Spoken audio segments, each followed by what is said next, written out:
हमारा टॉपिक बेटा चल रहा है valuation of car. Perquisites taxable for specified employees में सबसे पहली परक्यूजिट है वैल्यूएशन ऑफ कार। अगर एम्प्लॉयर ने एम्प्लॉय को कार की फैसिलिटी दी हुई है तो उसकी बेटा वैल्यूएशन कैसे करते हैं। सैलरी हेड में कितना अमाउंट लिया जाएगा जो टैक्सेबल होगा। तो यहाँ पे बेटा इसको हम केस नंबर 1 पहले ले रहा हूँ मैं। When the car is owned और हायर्ड बाय द एम्प्लॉयर। हाँ जी बेटा, एम्प्लॉई को जो कार यूज करने के लिए दी हुई है, यदि वो कार बेटा किसकी हो, एम्प्लॉयर की हो, या एम्प्लॉयर ने किराए पे लेके दी हो। हाँ जी बेटा, वो कार एम्प्लॉयर की खुद की भी हो सकती है, या ऐसा भी हो सकता है एम्प्लॉयर ने वो कार बेटा रेंट पे लेके और फिर कर्मचारी को दी हो। और कार के बेटा जो खर्चे हैं, रनिंग एंड मेंटेनेंस, रनिंग का खर्चा और मेंटेनेंस का खर्चा वो कौन बियर कर रहा है, एम्प्लॉयर। ठीक है बेटा, इसके मैंने फर्दर 3 केसेस बताए थे आगे।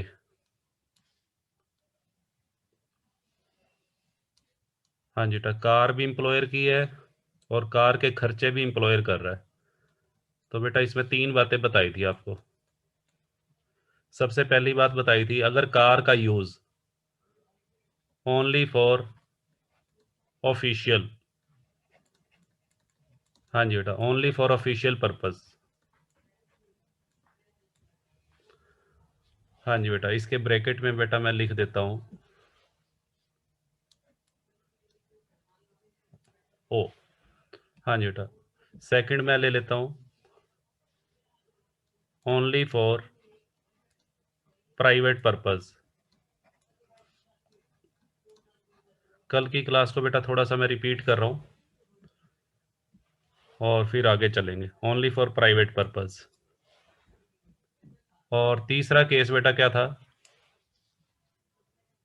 Used for both purpose. जब कार का यूज ऑफिस ड्यूटीज के लिए भी हो, ऑफिशियल ड्यूटीज को परफॉर्म करने के लिए भी किया जाए, और बेटा बीवी बच्चों को घुमाने के लिए भी किया जाए, यानी कि ऑफिस प्लस प्राइवेट। हाँ जी बेटा, अब सुनिएगा ध्यान से। जो सबसे पहला केस है बेटा, सबसे पहले केस में हमारा टैक्सेबल अमाउंट क्या होगा। हाँ जी बेटा, सबसे पहला केस है ओनली फॉर ऑफिशियल पर्पस। तो इसमें बेटा बताओ, आप बताओ, कर्मचारी को कोई पर्सनल बेनिफिट हो रहा है। कार बेटा एम्प्लॉयर की है और एम्प्लॉई को यूज करने के लिए मिली हुई है, और कार के सारे खर्चे कौन कर रहा है, एम्प्लॉयर। और कार का यूज सिर्फ ऑफिशियल पर्पस के लिए हो रहा है। तो यहाँ पे बेटा मुझे बताओ कि क्या कर्मचारी को कोई पर्सनल बेनिफिट हो रहा है, कोई पर्सनल बेनिफिट नहीं हो रहा है। तो यहाँ पे बेटा क्या करेंगे, हाँ जी, टैक्सेबल अमाउंट कितना होगा, नील।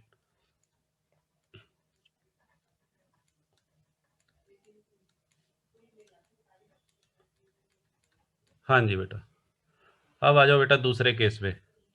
दूसरे केस में मतलब कि जब कार, कार बेटा ओनली फॉर प्राइवेट पर्पस। हाँ जी बेटा, कार किसकी है, एम्प्लॉयर की। कार के जो खर्चे हैं, खर्चे भी कौन बियर कर रहा है, सारे के सारे एम्प्लॉयर। और कार का यूज सिर्फ प्राइवेट पर्पस के लिए। तो यहाँ कर्मचारी को बेटा देखो सारा ही फायदा हो रहा है। ठीक है जी, गाड़ी का यूज तो वो अपने बीवी बच्चों को घुमाने के लिए, मार्केट में जाने के लिए, शॉपिंग करने के लिए कर रहा है। और गाड़ी है किसकी, एम्प्लॉयर की, और खर्चे भी कौन बियर कर रहा है, एम्प्लॉयर। तो इस सिचुएशन में टैक्सेबल अमाउंट बेटा कैसे निकाल लेंगे, देखिए। इस सिचुएशन में बेटा टैक्सेबल अमाउंट निकालने के लिए क्या क्या चीजें ऐड करेंगे। आप सिंपल सी बात ये देखो कि कर्मचारी को किस किस चीज का फायदा हो रहा है, उन उन चीजों को ऐड करते जाओ। हाँ जी बेटा, एक तो किस चीज का बेनिफिट हो रहा है। हाँ जी बेटा, एक तो कर्मचारी को फायदा हो रहा है रनिंग एक्सपेंसेस। रनिंग एक्सपेंसेस का मतलब बेटा कार का जो पेट्रोल का खर्चा, डीजल का खर्चा, वो ले लेंगे। हाँ जी बेटा, कार का जो टोल टैक्स लगता है वो भी आ जाएगा, वो भी रनिंग एक्सपेंसेस में ही आ गया। ठीक है, उसके बाद आ जाओ मेंटेनेंस। मेंटेनेंस का खर्चा, मेंटेनेंस का मतलब होता है बेटा सर्विस, कार की टाइम टू टाइम सर्विस करवानी पड़ेगी या रिपेयर करवानी पड़ेगी। हाँ जी बेटा, मेंटेनेंस का खर्चा एक वो ऐड कर देंगे हम। हाँ जी बेटा, और क्या ऐड होगा? अगर कर्मचारी को ड्राइवर की सुविधा भी दी गई है तो ड्राइवर की सैलरी भी। हाँ जी बेटा, ड्राइवर भी अगर कर्मचारी को साथ में मिला है तो ड्राइवर के ऊपर जितना पैसा कंपनी या एम्प्लॉयर खर्च कर रहा है वो भी ऐड हो जाएगा। और बेटा किसी का फायदा हो रहा है कर्मचारी को? और फायदा हो रहा है कर्मचारी को बेटा डेप्रीसिएशन का। हाँ जी बेटा, कार के ऊपर जो डेप्रीसिएशन लग रहा है उसका बेनिफिट हो रहा है। डेप्रीसिएशन ऑन कार, ये ऐड होगा। हाँ जी बेटा, डेप्रीसिएशन की जगह पर अगर डेप्रीसिएशन बेटा तब ऐड करना है जब कार एम्प्लॉयर की खुद की हो। देखो ध्यान से सुनना, डेप्रीसिएशन सिर्फ तभी ऐड होगा जब कार एम्प्लॉयर की अपनी हो। अगर एम्प्लॉयर ने कार रेंट पे लेके दी हुई है, हाँ जी बेटा, एम्प्लॉयर ने कार रेंट पे लेके दी हुई है कर्मचारी को, फिर डेप्रीसिएशन नहीं आएगा। फिर डेप्रीसिएशन की बजाय क्या आएगा? और डेप्रीसिएशन के लिए मैं लिख रहा हूँ और higher charges paid by employer. जितना उस कार का किराया एम्प्लॉयर ने चुकाया है वो बेटा लेंगे। इन दोनों में से एक चीज आएगी, या तो बेटा डेप्रीसिएशन आएगा या हायर चार्जेस आएंगे। हाँ जी बेटा, मैं लिख देता हूँ, डेप्रीसिएशन कब आता है? जब कार खुद की हो। और हायर चार्जेस तब लेंगे जब कार किराए की हो। और डेप्रीसिएशन के बारे में बेटा एक चीज और ध्यान रखनी है, डेप्रीसिएशन कितना लेंगे? डेप्रीसिएशन बेटा यहाँ कितना लेंगे बताओ? 10% per annum of original cost. हाँ जी बेटा, 10% per annum of original cost. ठीक है बेटा, बताइए। इन सब का बेटा टोटल कर देंगे, इन सब का टोटल कर लेंगे। और यहाँ ध्यान रखना बेटा, सारे खर्चे एक्चुअल लेने हैं। एक चीज मैं और बता दूं, कोई भी खर्चा इमेजिनरी नहीं लेना, सारे के सारे खर्चे वास्तविक लेने हैं। मैं लिख देता हूँ बेटा, चाहे ड्राइवर की सैलरी है, चाहे रनिंग एक्सपेंसेस हैं, चाहे मेंटेनेंस एक्सपेंसेस है, सारे खर्चे एक्चुअल लेने हैं। एक्चुअल का मतलब जो क्वेश्चन में गिवन है। ठीक है जी। डेप्रीसिएशन ऑन कार आपको निकालना पड़ेगा 10%। और rent of car, higher charges जो भी इंप्लॉयर ने पे किए एक्चुअल में। हाँ जी बेटा, इन सब का टोटल कर देंगे। इन सब का बेटा जो टोटल करेंगे वो हमारी वैल्यू ऑफ कार आ जाएगी, वैल्यूएशन ऑफ कार, जो हमने सैलरी हेड में अमाउंट लेना है। बट कई बार बेटा क्वेश्चन में वो और दिया होगा, अमाउंट चार्ज फ्रॉम एम्प्लॉई। अगर कर्मचारी से कुछ लिया गया तो माइनस हो जाएगा, less amount charge from employee if any. हाँ जी बेटा, इसको माइनस कर देंगे तो ये बेटा हमारा फाइनल टैक्सेबल अमाउंट आ जाएगा।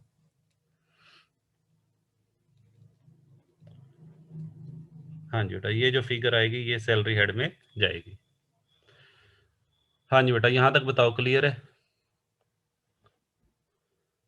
हाँ जी बेटा, अब आ जाइए। हाँ जी बेटा, अब आ जाओ, अगर कार का जो यूज़ है, अगर कार का यूज़ कर्मचारी दोनों कामों के लिए कर रहा है, दोनों कामों का मतलब ऑफिस के लिए भी और प्राइवेट पर्पज के लिए भी, इस केस में तो बेटा सबसे आसान है। और ज़्यादातर प्रैक्टिकल लाइफ में यही सिचुएशन होती है। अगर किसी कर्मचारी को बेटा गाड़ी दी जाती है तो जनरली वो दोनों कामों में इस्तेमाल होती है, ऑफिस के काम के लिए भी और घर के कामों के लिए भी। इस सिचुएशन में बेटा आपको क्या देखना है? हाँ जी बेटा, ये देखना है कि कार जो एम्प्लॉय को मिली हुई है, हाँ जी बेटा, वो कैसी गाड़ी है। तो यहाँ बेटा मैंने दो बातें बताई थी। हाँ जी बेटा, एक तो बताया था स्मॉल कार और एक बेटा बताया था बिग कार या लार्ज कार। तो अगर बेटा स्मॉल कार मिली हुई है, हाँ जी बेटा, अगर कर्मचारी को कैसी गाड़ी मिली हुई है? स्मॉल। तो स्मॉल कार के केस में मैंने आपको बताया था कितने रुपए टैक्सेबल होंगे। हाँ जी बेटा, स्मॉल कार के केस में 1800 रुपये पर मंथ फिक्स अमाउंट है। इनकम टैक्स डिपार्टमेंट कहता है यदि किसी कर्मचारी को स्मॉल कार यूज करने के लिए दी गई है और वो उसका प्रयोग दोनों कामों के लिए कर रहा है तो 1800 रुपये पर मंथ के हिसाब से जो अमाउंट बनेगा वो कर्मचारी का बेनिफिट माना जाएगा, जिसको सैलरी हेड में शामिल करेंगे। और बिग कार हो तो बिग कार के केस में बेटा 2400 पर मंथ। ठीक है जी। और साथ में यहाँ पे एक चीज और बताई थी, अगर बेटा ड्राइवर मिला है, हाँ जी, ड्राइवर भी साथ में है, तो ड्राइवर के लिए कितने ऐड हो जाएंगे? यहाँ बेटा मैं लिख देता हूँ, नोट फॉर ड्राइवर। अगर ड्राइवर भी मिला हुआ है साथ में, तो उस केस में ऐड कर देना ₹900 पर मंथ। हाँ जी बेटा, दोनों अमाउंट जो 1800 प्लस 900 हो जाएगा 2700, और नीचे वाला 2400 प्लस 900 3300 हो जाएगा 3300। यहाँ पे ड्राइवर की एक्चुअल सैलरी नहीं लेनी बेटा, एक्चुअल खर्चों को इग्नोर करना है इस सिचुएशन में। हाँ जी बेटा, जो थर्ड सिचुएशन मैंने लिखवाई है, इस सिचुएशन में एक्चुअल एक्सपेंसेस को इग्नोर करना है। लो बेटा मैं लिख देता हूँ, इग्नोर एक्चुअल एक्सपेंसेस। ठीक है जी। अच्छा, एक चीज बेटा और ध्यान रखनी है, स्मॉल कार और बिग कार का क्या मतलब है? हाँ जी बेटा, स्मॉल कार और बिग कार। स्मॉल कार बेटा किसको बोलते हैं? हाँ जी बेटा, जो कार 1600 सीसी से, हाँ जी बेटा 1600 सीसी कह लो, या इसको बेटा ये भी बोल देते हैं 1.6 लीटर सीसी। इन दोनों में से बेटा कुछ भी बोल लो, 1600 सीसी या 1.6 लीटर सीसी से कम हो या पूरे उसके इक्वल हो तो ये स्मॉल कार है। इसको बेटा कौन सी गाड़ी बोलेंगे? स्मॉल। हाँ जी बेटा, और 1 पॉइंट, इसको बेटा हम स्मॉल कार का नाम देंगे। ये क्या है? उसके इंजन की कैपेसिटी है। यहाँ पे मैंने लिख दिया बेटा, यहाँ मैं लिख देता हूँ इंजन कैपेसिटी। चलो, यहाँ मैंने लिख दिया, यदि कार की जो इंजन की कैपेसिटी है वो 1600 सीसी से कम है, और दूसरा मैंने लिख लिया अगर इंजन कैपेसिटी 1600 सीसी से ज़्यादा है, तो उस केस में बेटा उसको क्या माना जाएगा? Large car. ठीक है जी। वैसे जनरली क्वेश्चन में लार्ज और बिग वर्ड ही यूज किया जाता है, सीसी की बात नहीं करेगा, बट फिर भी आपको पता होना चाहिए। अगर मान लो पेपर में दे दे 1800 सीसी की कार है, तो आपको पता होना चाहिए कि वो लार्ज कार में आएगी, और अगर 1300 या 1400 सीसी की है तो वो स्मॉल में आएगी, और अगर पूरे 1600 सीसी है बेटा तो वो भी स्मॉल ही कैलकुलेट काउंट होगा। ठीक है।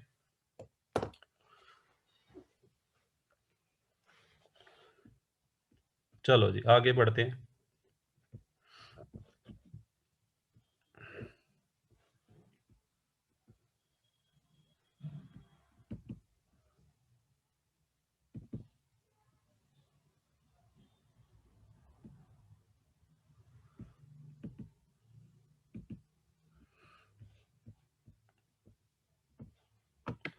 हाँ जी बेटा, देखो जी आगे,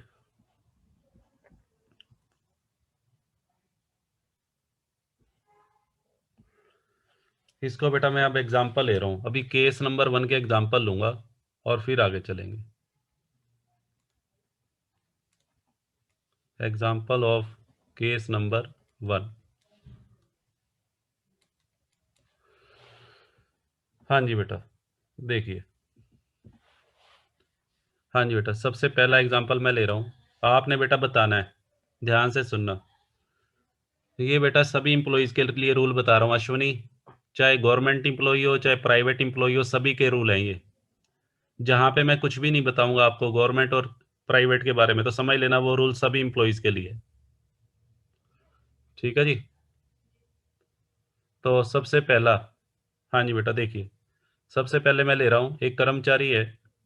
हाँ जी बेटा, कार जो है, कार किसकी है? ध्यान से सुनो जी, ओन्ड बाय एम्प्लॉयर। कार बेटा एम्प्लॉयर की है। ठीक है जी। और कैसी कार है? लार्ज कार, जो कर्मचारी को यूज करने के लिए दी हुई है। खर्चे कौन बियर कर रहा है? हाँ जी बेटा, बोर्न बाय एम्प्लॉयर। खर्चे भी सारे एम्प्लॉयर बियर कर रहा है। और कार का यूज, हाँ जी बेटा दिया हुआ है ओनली फॉर ऑफिशियल, कार सिर्फ ऑफिशियल पर्पज के लिए यूज हो रही है, तो इस सिचुएशन में तो टैक्सेबल अमाउंट आपको बताया था नील होगा। हाँ जी बेटा, दूसरा केस, दूसरा एग्जांपल ले रहा हूं मैं। हाँ जी बेटा, एम्प्लॉय को लार्ज कार मिली हुई है। ओनर बेटा कौन है? कार का ओनर है एम्प्लॉयर, एम्प्लॉयर की खुद की गाड़ी है। हाँ जी बेटा, और कार के ऊपर जो खर्चा हुआ है, expenses, expenses during previous year. हाँ जी बेटा, हमारा प्रीवियस ईयर है 19-20, 19-20 में उस गाड़ी के ऊपर कितना खर्चा हुआ है? 60,000 रुपये का खर्चा हुआ है। और कार की बेटा जो कॉस्ट है, कॉस्ट ऑफ कार, वो है 2,80,000। हाँ जी बेटा, और कार जो है वो यूज कैसे हो रही है? Only for private. हाँ जी बेटा, ओनली फॉर प्राइवेट पर्पज। अब इस सिचुएशन में बेटा देखो कैसे करेंगे, इसका आंसर कैसे निकालेंगे, ध्यान से सुनना। लार्ज कार है, हाँ जी बेटा, और ओनर कौन है? ओनर बेटा एम्प्लॉयर है, और एक्सपेंसेस कार के 60,000 और कॉस्ट ऑफ कार बेटा दी हुई है 280, और कार का यूज सिर्फ और सिर्फ प्राइवेट। यहाँ पे ये देखो, कार जो है वो केवल प्राइवेट पर्पज के लिए यूज हो रही है। लार्ज और बिग कार देखने की जरूरत ही नहीं है। लार्ज और बिग कार तो तब देखना होता है जब कार दोनों कामों में यूज हो रही है। तो यहाँ तो बेटा सिंपल सा रूल है, ये सेकंड केस हो गया, जो पीछे मैंने आपको केसेस बताए हैं उसमें सेकंड सिचुएशन है। तो टैक्सेबल अमाउंट कैसे निकालेंगे बताओ? टैक्सेबल अमाउंट में बेटा मैंने क्या क्या लिखवाया था? Running expenses plus maintenance expenses plus driver salary plus depreciation of car.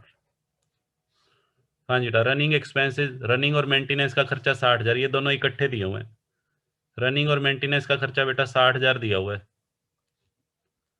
अच्छा जी, ड्राइवर है नहीं, ड्राइवर की सैलरी बेटा 0, ड्राइवर की क्वेश्चन में कोई बात नहीं कर रखी। और डेप्रीसिएशन, डेप्रीसिएशन बेटा कितना बनेगा? कार की जो कॉस्ट है उसका कितने परसेंट कर दो? 10%। अगर कुछ भी ना लिखा हो तो हम ये मानेंगे कार सारा साल कर्मचारी ने यूज की है। सारा साल बेटा यूज किया, तो 60,000 प्लस 28,000, कितने रुपए आ जाएंगे? 88,000 रुपये सैलरी हेड में जाएंगे। इतना अमाउंट बेटा सैलरी हेड में ऐड हो जाएगा। ठीक है जी, चलो जी आगे बढ़ते हैं। हाँ जी बेटा, थर्ड केस पे आ जाओ। हाँ जी बेटा, थर्ड केस मैं ले रहा हूँ। हाँ जी बेटा, देखिए, लार्ज कार है। हाँ जी बेटा, कार तो लार्ज है और दोनों कामों के लिए यूज हो रही है, for private as well as official use. हाँ जी बेटा, प्राइवेट और ऑफिशियल दोनों कामों के लिए वो गाड़ी इस्तेमाल हो रही है। अच्छा, सारे के सारे खर्चे कौन कर रहा है? Expenses by employer. सारे के सारे खर्चे बेटा कार के एम्प्लॉयर कर रहा है। ठीक है जी, ये सिचुएशन है। हाँ जी बेटा, अब यहाँ पे ये देखो, यहाँ पे बेटा हमारा केस नंबर थर्ड हो गया। गाड़ी कौन सी मिली हुई है? Large car. कार है किसकी? ओनर, ओनर बेटा एम्प्लॉयर है। ओनर भी मैं लिख देता हूँ, लो जी, ओनर भी गाड़ी का कौन है? एम्प्लॉयर। हाँ जी बेटा, और गाड़ी का यूज किस पर्पज के लिए हो रहा है? प्राइवेट और ऑफिशियल दोनों कामों के लिए, और खर्चे एम्प्लॉयर कर रहा है। तो यहाँ बेटा कौन सा रेट लगेगा? यहाँ फिक्स रेट अप्लाई होंगे। हाँ जी बेटा, ड्राइवर की कोई बात नहीं कह रखी, तो ड्राइवर, हाँ जी बेटा, अगर क्वेश्चन में कुछ भी ना लिखा हो ड्राइवर के बारे में, तो आपने ये माना ड्राइवर इज नॉट प्रोवाइडेड, कर्मचारी गाड़ी को खुद ड्राइव करता है, ये मानना। तो यहाँ रेट कितने का लगेगा? हाँ जी बेटा, टैक्सेबल अमाउंट ₹2400 पर मंथ के हिसाब से टैक्सेबल होगा। तो 2400 इंटू 12 कर दो। हाँ जी बेटा, 2400 इंटू 12, 28,800 रुपये टैक्सेबल होंगे। हाँ जी बेटा, ये सैलरी हेड में जाएगा।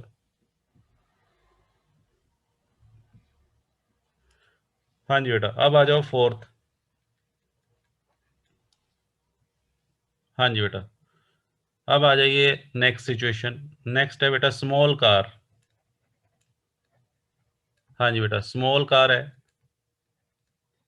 ओन्ड बाय एम्प्लॉयर, एम्प्लॉयर ने बेटा कर्मचारी को यूज करने के लिए दी हुई है, एम्प्लॉयर उसका ओनर है। हाँ जी बेटा, और कार का जो यूज होता है प्राइवेट और ऑफिस दोनों के कामों के लिए, प्राइवेट प्लस ऑफिशियल यूज, और सारे के सारे खर्चे खर्चे बेटा कौन बियर कर रहा है, एम्प्लॉयर। और साथ में बेटा ये भी लिखा हुआ है, chauffeur is also provided, chauffeur होता है बेटा driver, chauffeur is also provided, chauffeur कह लो बेटा या ड्राइवर कह लो, is also provided by the employer. तो यहां बेटा क्या करेंगे, बताओ, आप बताओ, एज पर रूल कितना टैक्सेबल अमाउंट होना चाहिए।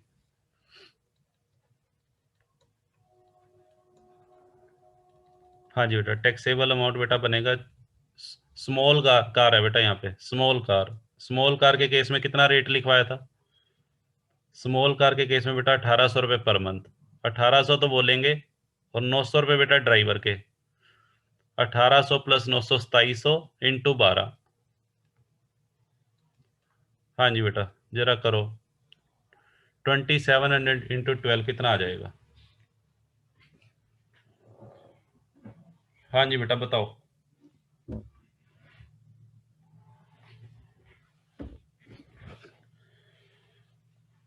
आंसर लिखो जी, 32,400। हाँ जी बेटा, ये टैक्सेबल अमाउंट होगा। हाँ जी बेटा, 32,400 रुपये हमारा टैक्सेबल अमाउंट आ जाएगा। लो बेटा, ये हमारा फर्स्ट केस हो गया। बताओ यहां तक किसी को कोई दिक्कत है तो बताओ।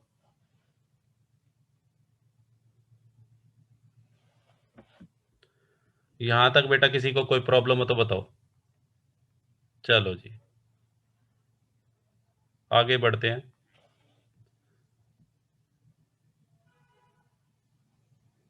हाँ जी बेटा, अब मैं ले रहा हूं केस नंबर 2। हाँ जी बेटा, केस नंबर 2 पे आ जाइए।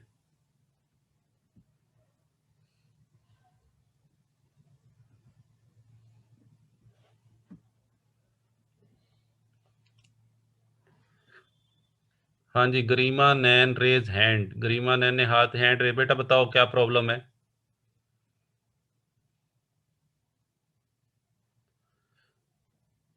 अश्वनी यार, मैं अभी एक, हाँ अश्वनी ने मुझे मैसेज लिखा है, और अश्वनी आपकी बात का रिप्लाई, हाँ जी बेटा, सुनो ध्यान से, आप कह रहे हो कार इंप्लॉइज की है और एक्सपेंसेस इंप्लॉयर पे करता है, तो अभी तो बेटा मैंने ये पॉइंट बताना है आपको, अभी भी ये कार वाला पॉइंट पूरा नहीं हुआ, अभी कार वाले पॉइंट पे बहुत सारी बातें बतानी है।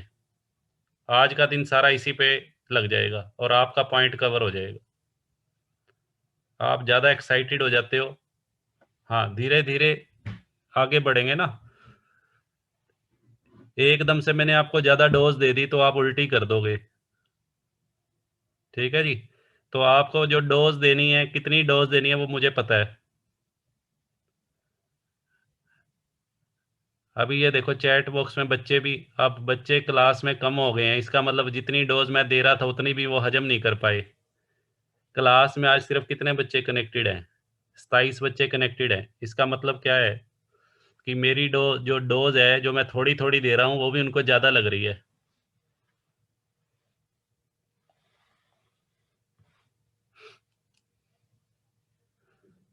हाँ जी बेटा, इधर देखिए, केस नंबर 2।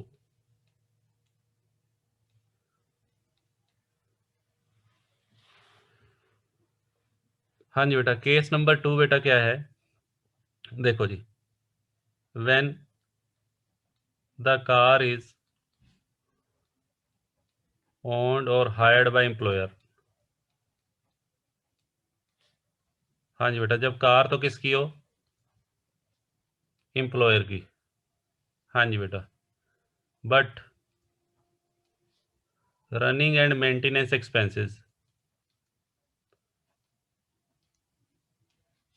हाँ जी बेटा, कार के जो रनिंग और मेंटेनेंस का जो खर्चा है वो कौन बियर कर रहा है, आर बोर्न बाय एम्प्लॉय।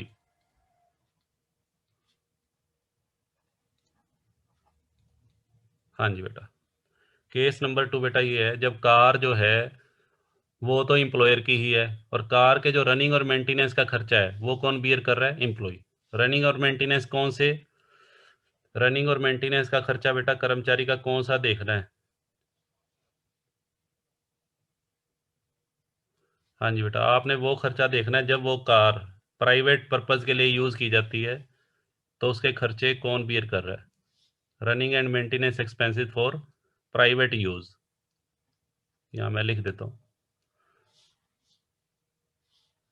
हाँ जी बेटा, ध्यान से देखिएगा। कार तो बेटा किसकी है? ओनर। ओनर कौन है? एम्प्लॉयर। या एम्प्लॉयर ने बेटा किराए पर लेकर दी हुई है, और खर्चे कौन बियर कर रहा है? एम्प्लॉय। फिर बेटा इसमें तीन बातें हम डिस्कस करेंगे, इसके अंदर तीन चीजें हैं।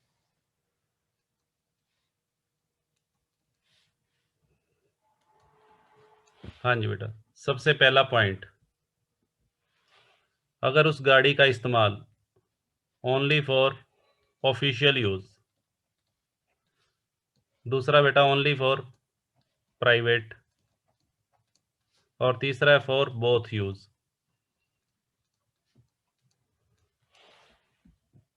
हाँ जी बेटा, ध्यान से सुनो जी। ये ऑफिशियल हो गया, ये प्राइवेट हो गया, और ये ऑफिशियल प्लस प्राइवेट। अब बेटा ध्यान से सुनिए। सबसे पहले मैं ये ले रहा हूं, अगर उस गाड़ी का यूज सिर्फ ऑफिशियल पर्पज के लिए किया जा रहा है, आप जरा सोचो, कर्मचारी को कोई पर्सनल बेनिफिट हो रहा है? कार बेटा किसकी है? कार तो एम्प्लॉयर की है, या एम्प्लॉयर ने किराए पर ली हुई है, और कार के खर्चे कौन बियर कर रहा है? एम्प्लॉई। कार के खर्चे बेटा कर्मचारी कर रहा है, और गाड़ी का जो यूज हो रहा है वो सिर्फ और सिर्फ किस पर्पज के लिए हो रहा है? ऑफिशियल ड्यूटी के लिए। तो क्या कर्मचारी को कोई पर्सनल बेनिफिट हो रहा है? कोई बेनिफिट नहीं हो रहा। तो टैक्सेबल अमाउंट बेटा क्या लिखेंगे बताओ? टैक्सेबल अमाउंट बेटा बनेगा नील। हाँ जी, वेरी गुड। चलो जी, अब आ जाओ इस पे। हाँ जी बेटा, कार किसकी है? कार एम्प्लॉयर की है। खर्चे कौन कर रहा है? कर्मचारी। हाँ जी बेटा, कार के खर्चे कौन कर रहा है? कर्मचारी कर रहा है। और उस गाड़ी का यूज यूज बेटा सिर्फ और सिर्फ प्राइवेट पर्पज के लिए हो रहा है। गाड़ी का यूज केवल प्राइवेट पर्पज के लिए हो रहा है, तो यहाँ ये सोचो टैक्सेबल अमाउंट बेटा क्या होगा? हाँ जी बेटा, खर्चे तो कर्मचारी खुद कर रहा है। रनिंग पेट्रोल डीजल वो खुद डलवा रहा है। सर्विस, गाड़ी की जो सर्विस करवानी है, सर्विस भी बेटा वो खुद करवा रहा है। तो ये बताओ कर्मचारी को फायदा किस चीज का हुआ फिर? हाँ जी बेटा, ना तो उसको रनिंग एक्सपेंसेस का फायदा हो रहा, क्योंकि गाड़ी के रनिंग के खर्चे कर्मचारी खुद कर रहा है। ना ही उसको बेटा उसका फायदा हो रहा मेंटेनेंस का। सिर्फ एक चीज का फायदा हो रहा है, डेप्रिसिएशन का। वेरी गुड, सिर्फ एक चीज का फायदा हो रहा है। हाँ जी बेटा, डेप्रिसिएशन ऑफ कार। तो टैक्सेबल अमाउंट बेटा इस सिचुएशन में सिर्फ ये बनेगा, सुनो जी, डेप्रिसिएशन ऑफ कार। और वो आपको पता ही है कितने परसेंट लेना है। हाँ जी बेटा, डेप्रिसिएशन कितने परसेंट लोगे? 10% per annum of original cost. अच्छा, ऐसा भी तो हो सकता है कि कर्मचारी को जो गाड़ी दी गई है वो बेटा एम्प्लॉयर की खुद की नहीं है। एम्प्लॉयर की खुद की ना हो तो फिर किस पे लगेगा? फिर बेटा क्या लेंगे? अगर एम्प्लॉयर की खुद की गाड़ी ना हो तो उस केस में क्या लेते हैं? फिर डेप्रिसिएशन भी नहीं आएगा। किराए की गाड़ी है तो उस केस में higher charges. Higher charges paid by employer.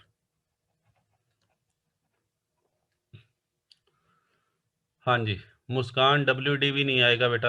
आप गलत साइड में, गलत डायरेक्शन में चले गए। WDV मेथड तो तब होता है जब कार ट्रांसफर की गई हो। यहाँ कार ट्रांसफर नहीं की गई, यूज करने के लिए दी गई है। यूज करने के लिए जब कोई संपत्ति दी जाती है तो 10%। चलो जी। हाँ जी बेटा, अब आ जाओ। हाँ जी बेटा सुनो जी, अब आ जाओ फॉर बोथ यूज।